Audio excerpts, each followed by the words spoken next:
So what up, YouTube? We're back again. Driving into work the other day, a co-worker said, "Hey, your tag light's still flashing." So I looked into it, and before it seemed like can't spit it out. It seemed like it wasn't seated in the socket right. So I flipped these leads around, and it seemed to be seated and making good contact in the socket now. But it must be the LEDs are going out in it, because as you saw in the previous video, only 2 of these LEDs are lit. So I want to see if I can do something about these LEDs.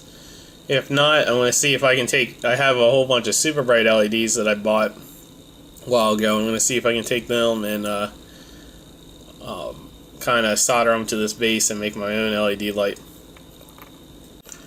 Well, this is the time that I'm wishing that I had a power supply. But I was able to get a 12 volt wall wart and then solder it on here. Oh, look. What do you guys think? Yeah, piece of junk. That's all it is. All it is a piece of junk. And I think I did pay... It was probably with shipping. I bet you I paid $12 for this junk. I don't know if it's bad solder joints or bad LEDs, but I'm going to take it apart. So before I continue anymore, I want to point this out. Coming out of this wall wart, the power supply is not regulated. It's a 12 volt power supply, but look, we're putting out 20 volts at no load. So lesson is that if you're gonna do this type of work, you would need a bench power supply, which I'm gonna look into getting one pretty soon, now that I came across this problem. Also, this is my first time using this meter. This meter was a gift for being top of apprenticeship school. I can't use it at work because it's a Cat 3 600 volts, and we got to use Cat 4 1000 volts at work. But it's a Klein Tools. This is my first time using it. It has a amp clamp on it, and for electronics, my good Fluke 87V or 87.5, I'm keeping at work. But it makes a pretty good electronics meter. It has DC and AC selection, and it has a capacitor and continuity and diode check and resistance check. So and I didn't realize this till I started using it. It has built-in magnet. If you go to get the magnet kit for the 87.5, it's $40. So seems like a pretty cool meter. And it has alligator clips that actually screw into. Okay, moving on. So I unsoldered this top and looked down in there, and there was 2 leads sticking up. And then these side ones, I was able to just peel up from the bottom of the circuit board. And I ripped the traces up. I was trying to see if I could get a continuity on this, because I don't understand. There's 1 resistors in here. I don't understand how they had them all wired up to go through 1 resistor. But I was thinking about it. I'm not going to even mess with this. I have good leads to solder to. I'm just going to put a couple of super bright LEDs and see how well it works. I'm trying to get the resistance value of this thing. It's like it's a red black. I don't know. Let's try to get in focus here. We're in macro.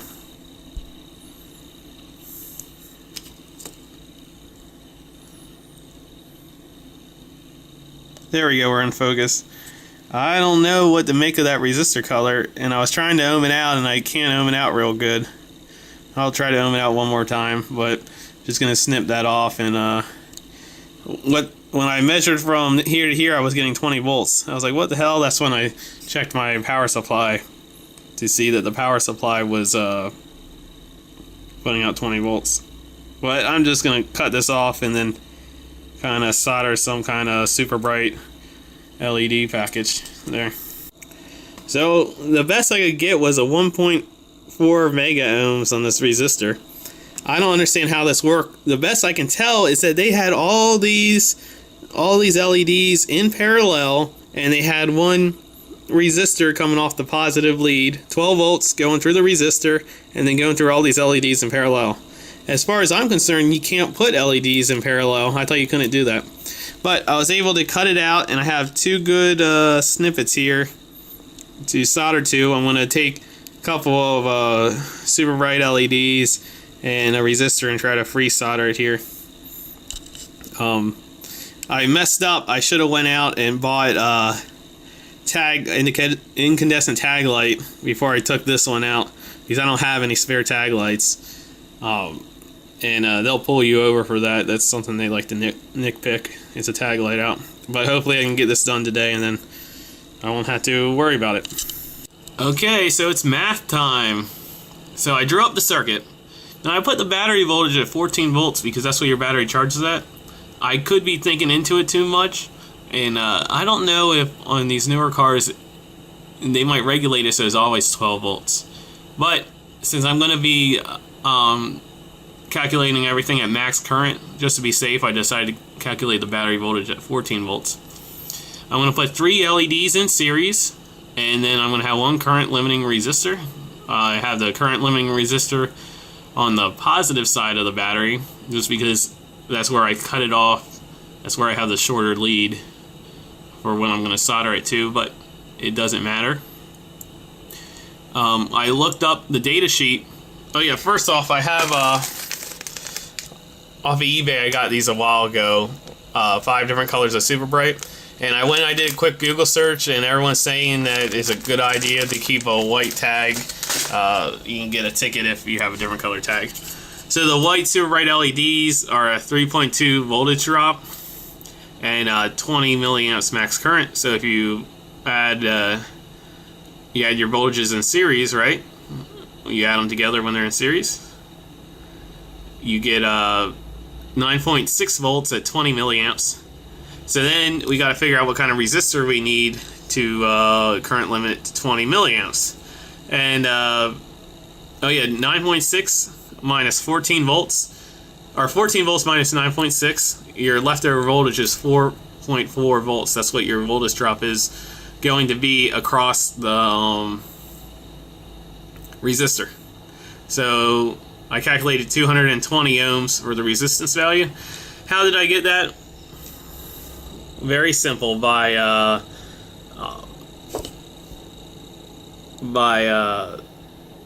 Ohm's law.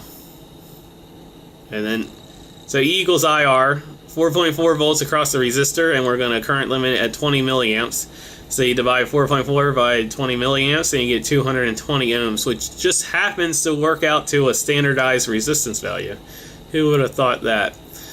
And then for pi, oh yes, so now we need to know what power resistor we need. So we use pi, 20 milliamps times 4.4 volts, that's 0.088. So you round up, so we need at least an 1/8 watt resistor. Well, guess what? In stock, I have a 1/4 watt, so it's going to be fine.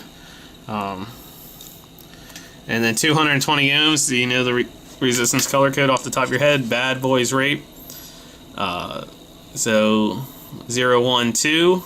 So 2 is red. 2, 2, and then 1, 0. So brown. 220 ohms. So now we got all of our parts. Going to try to solder all this together in a small package that will hopefully fit back together. So let's test my soldering skills. Focus, focus, focus, focus, focus, focus. There we go. So no problem soldering the resistor in. So you have 2 leads on the LED, right? Your long one's your positive, right? Right? Am I right? So now I got to try to solder all these LEDs together somehow. Putting this together, I noticed something else. On these LEDs, you see that flat spot right there? The cathode, which hooks up to your negative side, also has a flat spot on the LED. Okay, this is what I came up with. Man, I was soldering like a pro until I got to the last LED, and then I started having problems. And here's the housing. It just barely fits in the housing. Hopefully, there's plenty of room for it to turn once it's in there. Hopefully, it'll work fine. So, let's see how it lights up at 20 volts. Let's see how it lights up. Okay, here we go. Let there be light.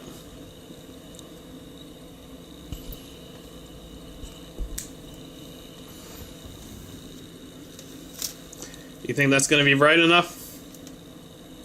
You see, the one thing about these LEDs, they have spots, but hopefully that diffuser will fix that problem. So, no smoke. I guess let's do, let me see if I can do a voltage test on the resistor to see.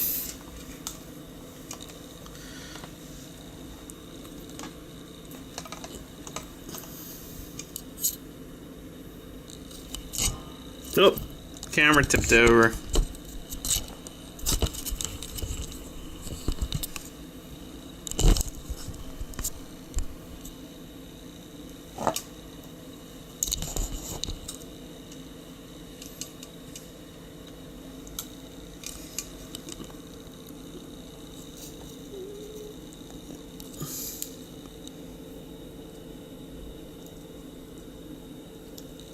.7 volts. Oh, did I short something out?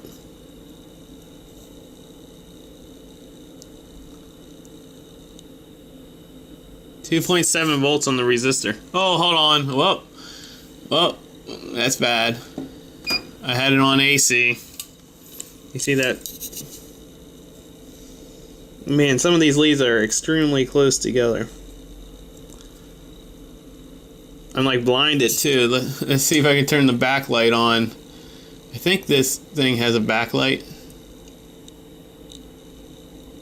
Oh yeah, it does.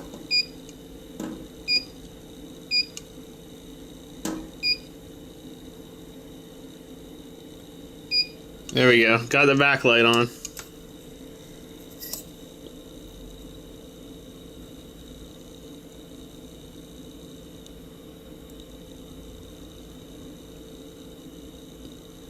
$8 volts. 8 volts on the resistor right now. So 8 volts divided by 220 ohms is 36 milliamps. So that's running the LEDs a little bright, but that's at 20 volts. So when it gets in the car, it'll be a little less. So let's see if it works in the car. Okay, before I put it in there, I very craftily wrapped some electrical tape around the leads so nothing shorts out. So let's see if I can fit it in the car. So I want to say I am an idiot. That whole thing about the 14 volts, all cars are regulated at 12 volts. I don't know why I was thinking that. That was real stupid of me. So on the car here, it looks a little dim. So instead of using a 220, I probably should have used a 180 ohm resistor. But I don't think I'll get pulled over for it, so I'm not going to worry about it. But you can see the way that the bulb is turned. You can see that one LED is pointing this way and the other LED is pointing this way, so it's not really that even. But for a cheap fix, you know, I didn't buy anything. It was everything I had in stock. So for a cheap fix, it worked. So thanks for watching.